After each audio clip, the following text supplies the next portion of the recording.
અષાઢી બીજ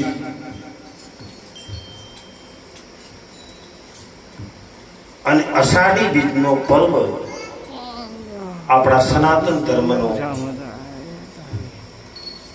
બીજ બહુ મોટી કહેવાય છે. બહુ સારા એવા ભજન પુરાણા બડા સંતોને આપણે લગભગ સોંપડ્યા. હજુ મોજ આનંદ કરવાનો છે, બધાને સોંપડવાના છે જ હો બધાને. પણ ભેમાળ ગામની પવિત્ર અને પુણ્યશાળી ભૂમિ અને આ બધાના દર્શનનો આજે આપણને જો લાભવાળા આપવાવાળા કોઈ હોય તો એ દલપતરામ મહારાજ શ્રીના શિષ્ય, જેનો ગુરુ સવાયા હોય ને એના શિષ્ય સવાયા જ હોય. જેના ગુરુ સમર્થ હોય ને એનો સેવક માય કોંગલો હોય નહીં. એવા બાબુરામ મહારાજ માટે બધાય તાળી વગાડો, જોરદાર તાળી વગાડો.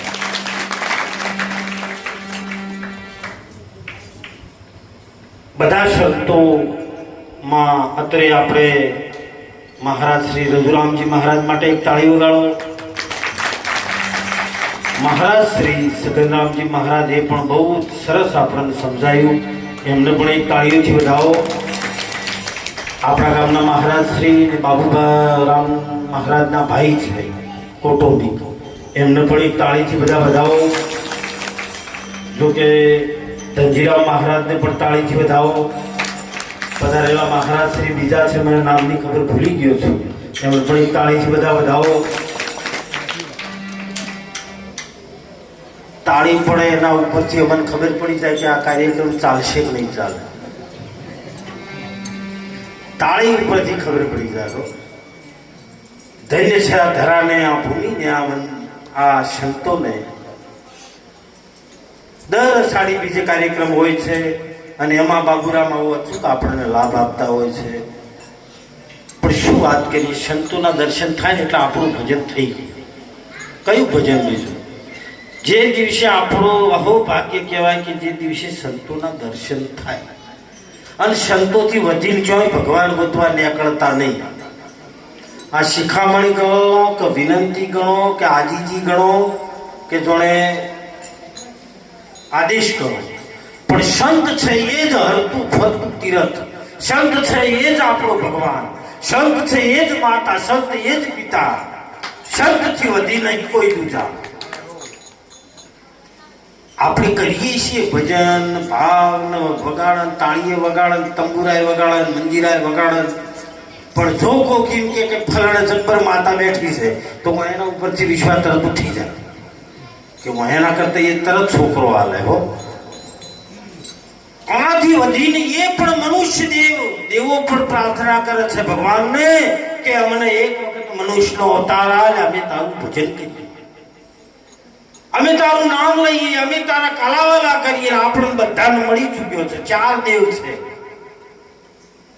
એક મોટામાં મોટો દેવ હોય તો જીવતો અને જાગતો અગ્નિદેવ, સૂર્યદેવ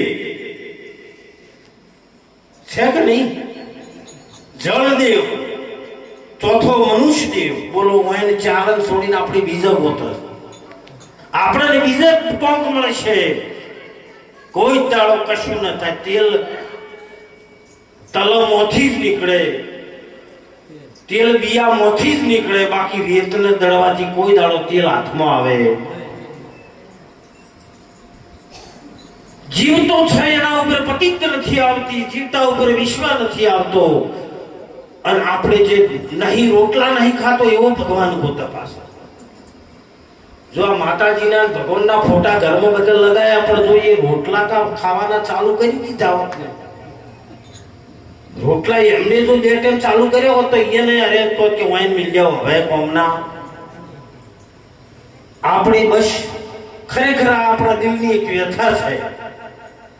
ગોરખનાથે કીધું કે ગોરખ તું જાગતા નર શેવ તને મળે અલખ નિરંજન नेव ए गोरख तू जागता न शिव पत्थर तुझे हर मिले तो मैं पूजू गिरिराज यही पत्थर की चकी बनत है पीस पीस जग खाए गोरख तू जागता न शिव जागता ऊपर विश्वास રાખજો જાગતો જ કંઈક કરી શકે જાગતો બોલી શકે ને એના માટે મીરાએ ઘણા બધા એને કૃષ્ણમાં અપાર ભક્તિ હતી પરંતુ એને કોઈએ કહ્યું કે રોહિદાસ બાપુની શરણમાં જા તો તું જે પથ્થરની મૂર્તિમાં ગોતે છે એ તને રોહિદાસમાં દેખાડશે હો અને જે રોહિદાસ બાપુની જોડે ગઈ અને મીરા નરસિંહ જો આમાં કોઈ છે કેવા મશગુલ બની ગયા એમને જડ્યું આપણને જડશે હો અને એ નરસિંહ ગાતો હોય અને આપણે 4 લીટી બોલીએ કેવું ગાય છે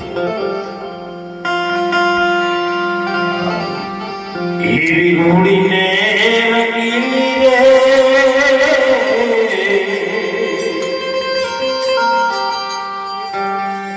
અરે વાલા તારી વાંસળી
તારી આ વાપરી એવી રૂડી ને રંગીલી રે વાલા તારી આ વાહળિયા વાસળડી તો આ મંદિરીએ સંભળાય. આ રૂડી અને રંગીલી કેવી સુંદર વાહણી બનાવી હાલી છે અને કોણ વગર ભેટે હો આલવાય નહીં એમને પીરસી દીધી બધાને હાલી છે. કોઈ બેઠું એ કોઈ કળા વગર નથી, કોઈ ભગવાન ને એને કોઈનો ઓછો રાખ્યો, બધું બધાને આલ્યું છે. કોઈ ને ત્યાં ભૂલી કરી છે ને કાં વશે ચેડી મિલી હોત તો પાછળ મૂકી દીધી હોત ભૂલીમાં 1000 વર્ષથી હું ચેડી મિલી હોત તો અને આ ઉડુરી હું રાશી હોત તો